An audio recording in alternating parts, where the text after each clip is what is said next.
Hello प्यारे बच्चों, good morning. कैसे हैं आप सभी? उम्मीद है आप लोग बिल्कुल बढ़िया होंगे, स्वस्थ होंगे और मस्त होंगे। तो प्यारे बच्चों, आज की क्लास में हम लोग क्लास 12 फिजिक्स का जो चैप्टर 1 है इसका पार्ट 4 लेके आ चुके हैं। लेकिन उससे भी ज़्यादा इंपॉर्टेंट टॉपिक ये है कि पार्ट 4 में हम लोग डिस्कस क्या करने वाले हैं। तो बाबू, पार्ट 4 में हम लोग गॉस के प्रमेय को क्या करेंगे, पढ़ेंगे, तथा उसका निगमन यानी सत्यापन भी क्या करने वाले हैं, हम लोग करने वाले हैं, यानी प्रूफ भी करने वाले हैं। और ये जो टॉपिक है ना, आपके फाइनल बोर्ड परीक्षा के लिए काफी ज्यादा महत्वपूर्ण होता है, बहुत ही ज्यादा महत्वपूर्ण होता है। और ये बार बार आपके फाइनल बोर्ड परीक्षाओं में पूछे जाते हैं। ठीक है, क्लियर हो गया?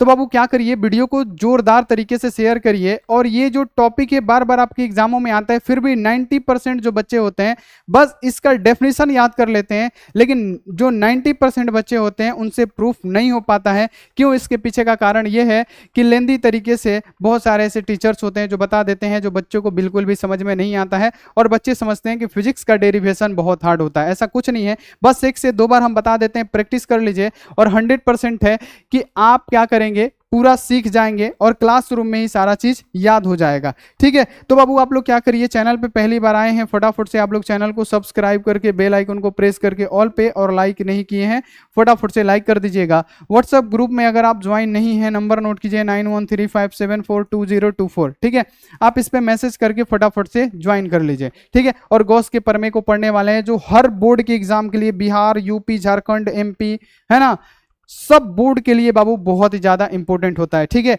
और 2025 में भी ये क्वेश्चन पूछा गया था आपके फाइनल बोर्ड परीक्षा में, यानी हर साल ये आता ही आता है। तो 5 नंबर का क्वेश्चन है, ये छोड़िएगा बिल्कुल भी मत। चलिए क्लास को शुरू करते हैं। उससे पहले कि लक्ष्य बैच हमने यूट्यूब पे बिल्कुल फ्री में स्टार्ट कर दिया है, जिसमें आपको थ्योरी की क्लासेस, ऑब्जेक्टिव, सब्जेक्टिव सब चीज फ्री में होगा। क्लास जितना भी होगा फ्री में होगा, लेकिन पीडीएफ नोट्स के लिए एक छोटा सा साल भर के लिए, 1 साल के लिए अमाउंट रखा गया है, जिसका प्राइस क्या है, 499, है ना, यानी 499 में आपको ऑल सब्जेक्ट का PDF notes, guess question, model paper, सारा चीज आपको प्राप्त होने वाला है। ठीक है, तो आप अगर आप इसको लेना चाहते हैं तो फटाफट से आपको क्या करना है बच्चे, कि प्ले स्टोर पे जाना है, आस्क बोर्ड, आस्क बोर्ड का एप्लीकेशन डाउनलोड करना है और वहीं से परचेस कर लेना है। फिर भी आपको अगर कोई दिक्कत हो रहा है परचेस करने में, तो 6299248935 पे व्हाट्सएप के थ्रू, है ना, आप हमें संपर्क कर सकते हैं। हम आपका पूरा हेल्प करेंगे और आपका कोर्स भी क्या होगा, परचेस हो जाएगा। तो चलिए हम लोग गॉस के नियम को पढ़ते हैं, है ना। गॉस का यहाँ पे जो प्रमेय है उसको पढ़ेंगे, उसको सत्यापन भी उसका हम लोग करने वाले हैं। तो सिंपल सा बाबू, सबसे पहले बात किया जाए कि गॉस के प्रमेय, है ना, यानी जो गॉस का प्रमेय होता है, याद रखना है, कभी भी बंद पृष्ठ के लिए ही क्या होता है बच्चे, लागू होता है। गॉस का प्रमेय बंद पृष्ठ के लिए ही लागू होता है। ये आप लोग क्लियर रखिएगा कि गॉस का प्रमेय बंद पृष्ठ के लिए लागू होता है, और आपको क्लासरूम में ही याद कराने की कोशिश करेंगे। देखिए गॉस का प्रमेय क्या कहता है कि किसी बंद पृष्ठ से गुजरने वाला संपूर्ण वैद्युत फ्लक्स, और वैद्युत फ्लक्स को हमने क्या बताया कि फाई ई से सूचित किया जाता है ना, फाई ई से सूचित किया जाता है। यानी किसी बंद पृष्ठ से गुजरने वाला संपूर्ण वैद्युत फ्लक्स, उसमें उपस्थित आवेश, आवेश को हम लोग क्यू से सूचित करते हैं, आवेश का क्या होता है, 1/ε0 गुना होता है, जिसे हम लोग क्या कहते हैं, तो बाबू गॉस का प्रमेय कहते हैं। क्लियर हो गया? एक बार बताइए, क्लियर हो गया? गॉस का प्रमेय किसे कहते हैं कि किसी बंद पृष्ठ से गुजरने वाला संपूर्ण वैद्युत फ्लक्स, उसमें उपस्थित आवेश का क्या होता है, 1/ε0 गुना होता है, जिसे हम लोग गॉस का प्रमेय कहते हैं। यानी यहाँ पे हम लोग इसको ऐसे भी लिख सकते हैं, phi is equal to Q में 1 से गुणा होगा तो क्यू, और बटे में क्या हो जाएगा, ε0। और इसी को क्या करना है मेरे बच्चे, प्रूफ करना है। ये आप लोग ध्यान में रखिएगा। ठीक है, क्लियर हो गया इतना बात कि गॉस का प्रमेय क्या कहता है? तो गॉस का प्रमेय कहता है कि किसी बंद पृष्ठ से गुजरने वाला संपूर्ण वैद्युत फ्लक्स, उसमें उपस्थित आवेश का 1/ε0 गुना होता है, जिसे हम लोग गॉस का प्रमेय कहते हैं। ठीक है, जैसे हमने यहाँ पे लिखा भी है कि गॉस का प्रमेय लिखे तथा इसका क्या करिए, निगमन करिए या सत्यापन करिए या सिद्ध करिए। तो गॉस का प्रमेय क्या होता है कि किसी बंद पृष्ठ से गुजरने वाला संपूर्ण वैद्युत फ्लक्स, उस बंद पृष्ठ के अंदर जितना भी आवेश है, आवेश क्या है, क्यू, है ना, उसका क्या होता है, 1/ε0 गुना होता है। यानी यदि किसी बंद पृष्ठ के अंदर उपस्थित कुल आवेश क्यू हो, तो गॉस के प्रमेय के अनुसार उस पृष्ठ से गुजरने वाला संपूर्ण वैद्युत फ्लक्स क्या होगा, फाई इक्वल टू क्या होगा, क्यू बटे में ε0 होगा। चलिए अब हम इसको क्या करते हैं, प्रूफ करते हैं। लेकिन एक बार डेफिनेशन और सुन लीजिए ताकि आपको क्लासरूम में ही याद हो जाए कि मतलब क्या, किसी बंद पृष्ठ से गुजरने वाला संपूर्ण वैद्युत फ्लक्स, उसमें उपस्थित आवेश का 1/ε0 गुना होता है, जिसे गॉस का नियम या गॉस का प्रमेय हम लोग कहते हैं। तो चलिए इसको प्रूफ करते हैं। प्रूफ करने के लिए सबसे पहले यहां पे आपको लिखना पड़ेगा प्रूफ, है ना। प्रूफ। ठीक है, प्रूफ करने के लिए प्रूफ लिखना पड़ेगा, लेकिन उससे पहले आप बताइए कि गॉस का नियम किसके लिए लागू होता है? तो बंद पृष्ठ के लिए लागू होता है। तो सबसे पहले एक बंद पृष्ठ का हम लोग क्या करेंगे? रचना करेंगे। सबसे पहले प्यारे बच्चे हम क्या करेंगे? एक बंद पृष्ठ की रचना करेंगे, है ना। एक बंद पृष्ठ की हम क्या करेंगे? रचना करेंगे। एक बंद पृष्ठ की सबसे पहले हम लोग रचना करेंगे। उसमें मानेंगे कि कोई बिंदु यहाँ पे क्या है? ओ है। ये कोई बिंदु क्या है? ओ है ना, जिस पे क्या है? प्लस क्यू आवेश स्थित है। और प्लस क्यू आवेश से बाबू आर दूरी पर, है ना, प्लस क्यू आवेश से आर दूरी पर यहाँ पे कोई बिंदु क्या है बाबू? पी है। प्लस क्यू आवेश से आर दूरी पर यहाँ पे कोई बिंदु क्या है? पी है। यहाँ पे कोई बिंदु क्या है? इससे आर दूरी पे क्या है? कोई बिंदु यहाँ पे क्या है? पी है ना। फिर से समझिए कि सबसे पहले एक बंद पृष्ठ की रचना करेंगे, ठीक है। और बंद पृष्ठ पे कोई बिंदु ओ है जिसपे क्या है? प्लस क्यू आवेश स्थित है। और प्लस क्यू आवेश से आर दूरी पे कोई बिंदु पी है ना। और बिंदु पी पे हम लोग क्या करेंगे? अल्पांश क्षेत्रफल की एक रचना करेंगे, है ना। अल्पांश पृष्ठ यानी अल्पांश क्षेत्रफल की एक रचना करेंगे। तो हम क्या करेंगे? बिंदु पी पे अल्पांश क्षेत्रफल की एक क्या कर देंगे? रचना कर देंगे, जिसका नाम क्या देंगे? अल्पांश क्षेत्रफल है तो डीए नाम दे देंगे, ठीक है। तो प्यारे बच्चों अल्पांश क्षेत्रफल डीए कारण जो क्षेत्रफल वेक्टर की जो दिशा होगी प्यारे बच्चों वो इस दिशा में होगी, है ना। क्षेत्रफल वेक्टर की दिशा क्या होगी? इस दिशा में होगी। और जैसे आप सभी बच्चों को पता है कि प्लस क्यू आवेश के कारण प्यारे बच्चों जो वैद्युत क्षेत्र की तीव्रता होगी उसकी जो दिशा होगी ये इस दिशा में होगी, वैद्युत क्षेत्र की दिशा। क्योंकि आपको पता है कि वैद्युत क्षेत्र की जो दिशा होती है धन से ऋण की तरफ होती है। तो प्यारे बच्चों ये धन है तो इसकी दिशा क्या होगी? इस दिशा में होगी। और इसके बीच का जो कोण बन रहा है मान लेते हैं थीटा कोण बन रहा है, ठीक है। और प्यारे बच्चों अब क्या करेंगे कि अब हम इसको क्या करते हैं कि इसको मिला देते हैं, है ना। अल्पांश क्षेत्रफल को यहाँ पे हम लोग क्या करते हैं? मिला देते हैं। तो जैसे ही अब हम यहाँ पे मिलाते हैं तो ये क्या बन गया प्यारे बच्चों? तो ये हमारा बन गया क्या? घन कोण, ठीक है। क्या बन गया? घन कोण।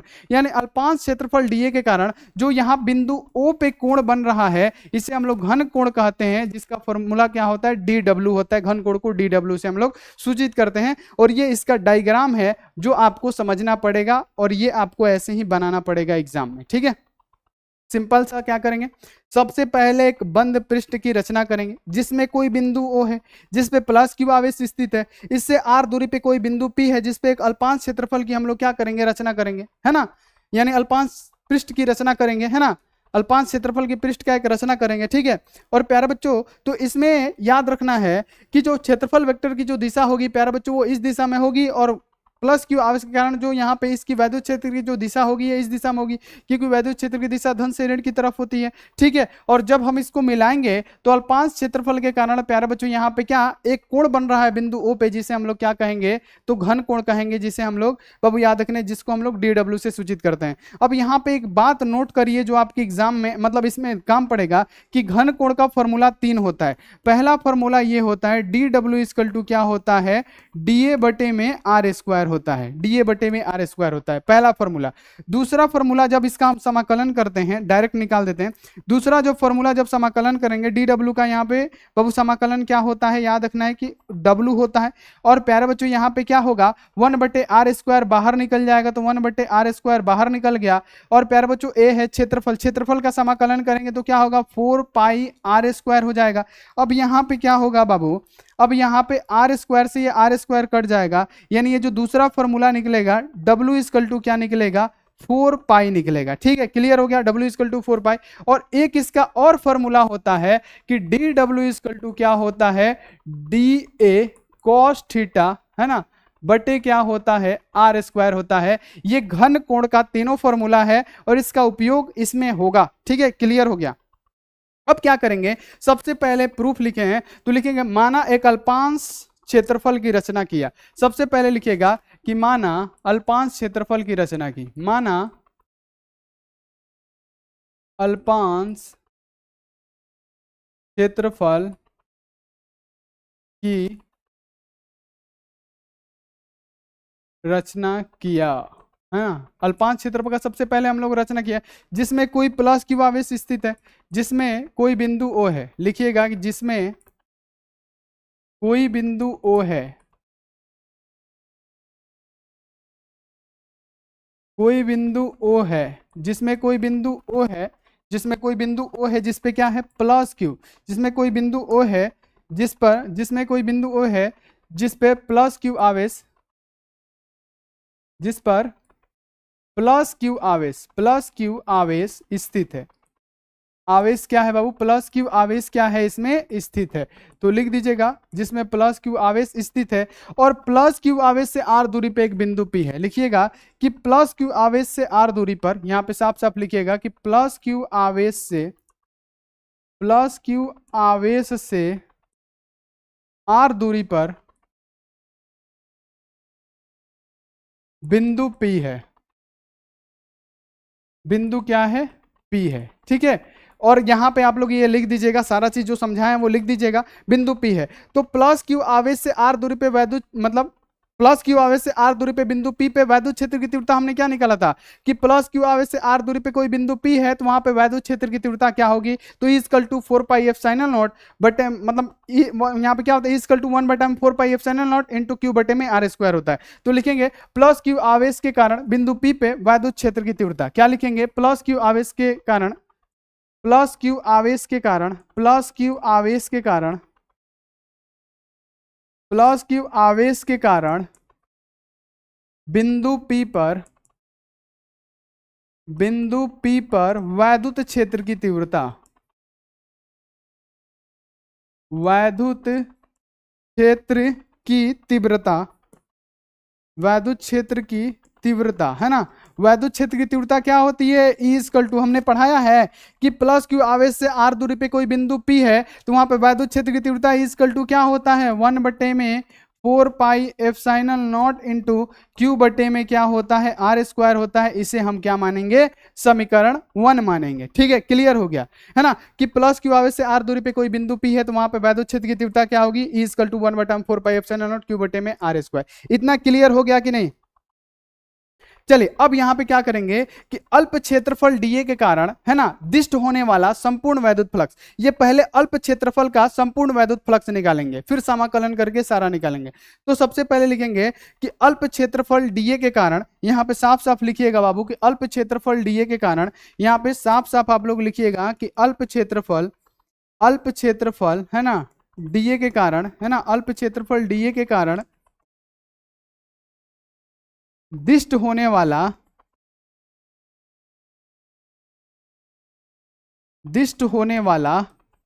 संपूर्ण वैद्युत फ्लक्स,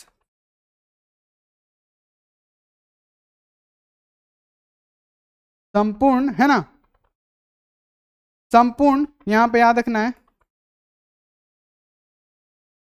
को यहीं पे लिखने दीजिए, एक मिनट। संपूर्ण वैद्युत फ्लक्स है ना, संपूर्ण वैद्युत फ्लक्स,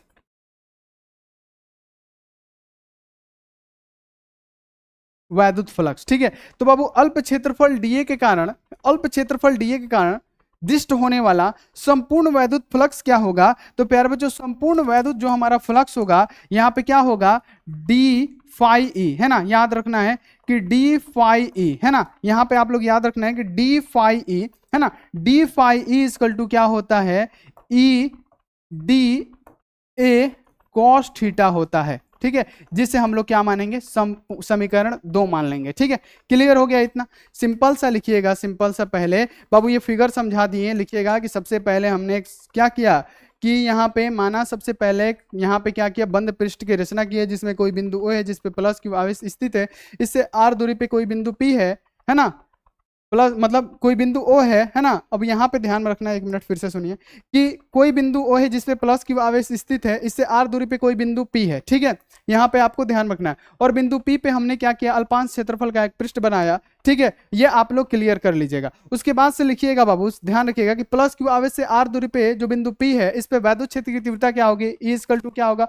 4, ई इक्वल टू क्या होता है? 1 बटा 4 पाई एप्सिलॉन नॉट बटा क्यू, यहाँ पे इंटू क्या होता है? क्यू बटे में आर स्क्वायर होता है। उसके बाद से आप डायरेक्ट लिखिएगा कि अल्प क्षेत्रफल डीए के कारण दिष्ट होने वाला संपूर्ण वैद्युत फ्लक्स क्या होगा?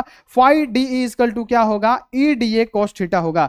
ई डी ए क्या होगा? कॉस थीटा होगा, जिसे आप समीकरण 2 मान लीजिएगा। बाबू जो समीकरण 2 है हमारा क्या हो गया है? फाई यहाँ पे याद रखना है कि ई डी ए है ना, यहाँ पे याद रखना है कि फाई यहाँ पे क्या समीकरण 2 क्या आया था? डी फाई ई है ना, यहाँ पे याद रखना है कि डी फाई ई है ना, याद रखना है कि d phi E equal to क्या था? ई है ना, और यहाँ पे क्या था? डी ए और क्या था, कॉस थीटा था, कॉस थीटा है ना, कॉस थीटा था। और इसको हम क्या मानेंगे, समीकरण 2 माने थे। ठीक है, इसको क्या माने थे बाबू, समीकरण 2 माने थे। ठीक है, क्लियर हो गया, एक बार बता दीजिए। चलिए बहुत बढ़िया, चलिए बहुत बढ़िया। देखिए समीकरण 2 माने थे। अब इस ई की जगह पे ना, ये जो ई है इसकी जगह पे इस ई का वैल्यू रखेंगे, यानी समीकरण 2 में ई की जगह पे समीकरण 1 का मान रखने पे, तो बाबू यहाँ पे क्या करेंगे कि यहाँ पे डी फाई ई है, डी फाई ई है तो d phi E equal to है तो इक्वल टू, और ई का वैल्यू क्या है यहाँ पे देखिए 1/4 pi epsilon not Q बटे में आर स्क्वायर, तो लिखिए 1/4 pi epsilon naught into Q बटे में आर स्क्वायर। हमने क्या किया, इस ई के जगह पे इसका मान रखा, उसके बाद से बचा क्या हमारा, डी है तो डी, ए है तो ए, कॉस थीटा है तो हमने कॉस थीटा लिख दिया। ठीक है, क्लियर हो गया। अब प्यारे बच्चों इसको अगर हम और सॉल्व करना चाहें तो कैसे सॉल्व करेंगे, यहां से क्या हो जाएगा, d phi E equal to क्या होगा, 1/4 पाई एफ साइनल नॉट है तो 1/4 pi epsilon naught into ये क्यू हो गया, और यहाँ पे इसको ऐसे लिख सकते हैं डी ए कॉस थीटा बटा आर स्क्वायर। अब ये बताइए, फॉर्मूला हमने बताया था किसका होता है, घन कोण का, डी डब्ल्यू का। इसका मान क्या हो जाएगा बाबू, घन कोण का फॉर्मूला बताए थे डी ए कॉस थीटा बटा आर स्क्वायर, यानी इसके बदले हम लोग क्या लिख सकते हैं, डी डब्ल्यू लिख सकते हैं। तो हम लोग यहाँ पे क्या लिखेंगे, डी फाई ई है ना, d phi E equal to क्या होगा 1/4 pi epsilon naught into यहाँ पे क्यू है तो क्यू, और यहाँ पे क्या लिख सकते हैं, डी डब्ल्यू, मतलब डी डब्ल्यू लिख सकते हैं। ठीक है, क्या लिख सकते हैं बाबू, डी डब्ल्यू लिख सकते हैं, क्योंकि ये घन कोण का ही क्या होता है, फॉर्मूला होता है। अब प्यारे बच्चों आगे सोल्व करेंगे, आगे सोल्व करेंगे, यहां पे ध्यान रखिएगा, जब आगे सोल्व करेंगे तो डी फाई ई है, ये तो हमारा प्यारे बच्चों याद रखना है कि ये अल्पांश क्षेत्रफल के कारण दिष्ट होने वाला संपूर्ण वैद्युत फ्लक्स निकाला है हमने, अल्पांश क्षेत्रफल के कारण। देखिए यहाँ पे अल्प क्षेत्रफल डी ए के कारण, यानी अल्पांश क्षेत्रफल के कारण निकाला है। अब हमको पूरा का निकालना पड़ेगा ना, तो पूरा का निकालने के लिए क्या करना पड़ता है, समाकलन। समाकलन का मतलब क्या होता है, जोड़, यानी पूरे का ये जो डी ए आया है, अल्पांश जो आया है ना, उसका पूरा समाकलन कर देंगे तो पूरा हमारा प्राप्त हो जाएगा। तो हमारा ये क्या हुआ है, अल्प का आया हुआ है, तो इसका क्या कर देंगे, हम समाकलन कर देंगे। तो जैसे ही समाकलन करेंगे बाबू, यहां पे याद रखना है कि समाकलन का चिन्ह देंगे, और यहां पे क्या हो जाएगा, डी फाई ई है ना, d phi E equal to समाकलन क्या हो जाएगा 1/4 pi epsilon naught into Q, और यहां पे क्या है, इंटू यहाँ पे क्या हो जाएगा, डी ओमेगा, है ना। ये क्लियर हो गया। अब बाबू डी फाई ई का इंटीग्रेशन क्या होगा, समाकलन क्या होता है, फाई ई होता है, तो फाई ई लिख दिए, इक्वल टू है तो इक्वल टू, इसमें कांस्टेंट जो होता है बाहर आ जाता है, तो कांस्टेंट क्या है, 1/4 pi epsilon naught into की कांस्टेंट है, क्यू कांस्टेंट है। फिर हम लोग क्या करेंगे, डी डब्ल्यू का इंटीग्रेशन यानी समाकलन करेंगे। तो ये तो हमारा क्या हो गया, फाई ई हो गया, फाई इक्वल टू क्या हो गया 1/4 पाई एफ साइनल नॉट हो गया इंटू क्यू है तो क्यू, और डी डब्ल्यू का इंटीग्रेशन प्यारे बच्चों हमने बताया था 4 पाई, डी डब्ल्यू का इंटीग्रेशन क्या होता है, तो 4 पाई होता है। देखिए पीछे हमने इसलिए बताया था कि डी डब्ल्यू का अगर हमने इंटीग्रेशन किया तो डी डब्ल्यू यानी डी डब्ल्यू का क्या आ गया बाबू, 4 पाई आ गया कि नहीं, आ गया ना। तो प्यारे बच्चों इसका इंटीग्रेशन करेंगे तो क्या आएगा बाबू, 4 पाई आएगा। तो इससे क्या होगा, एक बात ध्यान में रखिएगा कि 4 पाई से क्या होगा, ये हमारा 4 पाई से ये 4 पाई कट जाएगा, तो बचेगा क्या, फाई इक्वल टू, एक में क्यू से होगा तो क्यू, और 4 पाई कट गया है, नीचे सिर्फ क्या बचा है बाबू, तो एप्सिलॉन नॉट बचा है, और एप्सिलॉन नॉट लिख देंगे, और हो गया हमारा क्या, प्रूफ। ये क्या हो गया, गॉस का नियम हमारा प्रूफ हो गया। यानी यही ना प्रूफ करना है कि किसी बंद पृष्ठ से गुजरने वाला संपूर्ण वैद्युत फ्लक्स उसमें उपस्थित आवेश का 1/ε0 गुना होता है, जिसे गॉस का प्रमेय कहते हैं। और ये हमारा हो गया सत्यापन। चलिए फिर से एक बार झटाझट अंदाज में समझ लीजिए कि गॉस का प्रमेय तो बता दिए। सबसे पहले वो क्या करना है प्यारे बच्चों कि यहाँ पे अल्प, मतलब याद रखना है कि माना कि एक यहाँ पे क्या बंद, यहाँ पे अल्पांश क्षेत्रफल की रचना करने पे ना, सबसे पहले यहाँ पे पहले ही गलत हो गया है थोड़ा सा, एक मिनट रुक जाए। यहाँ पे अल्पांश नहीं, माना एक पृष्ठ की रचना की, माना एक पृष्ठ की रचना की, एक पृष्ठ की रचना की, माना एक पृष्ठ की, एक पृष्ठ की, एक पृष्ठ न खींचे हैं जी, माना एक पृष्ठ की रचना किया जिसमें कोई बिंदु है जिसपे प्लस क्यू आवेश स्थित है, इससे आर दूरी पे कोई बिंदु पी है ना, उस पे हम लोग अल्पांश क्षेत्रफल क्या किया, अल्पांश क्षेत्रफल खींचे एक, ठीक है। और प्यारे बच्चों अब क्षेत्रफल वेक्टर की दिशा इस प्रकार से होगी और प्लस क्यू आवेश के कारण जो वैद्युत क्षेत्र की दिशा होगी इस प्रकार से होगी, इधर की तरफ होगी। क्यों, क्योंकि वैद्युत क्षेत्र की दिशा धन से ऋण की तरफ होती है, ठीक है। उसके बाद से इन कोनों को मिलाएंगे तो अल्पांश क्षेत्रफल के कारण बिंदुओं पे एक कोण बनेगा जिसे हम लोग घन कोण कहते हैं।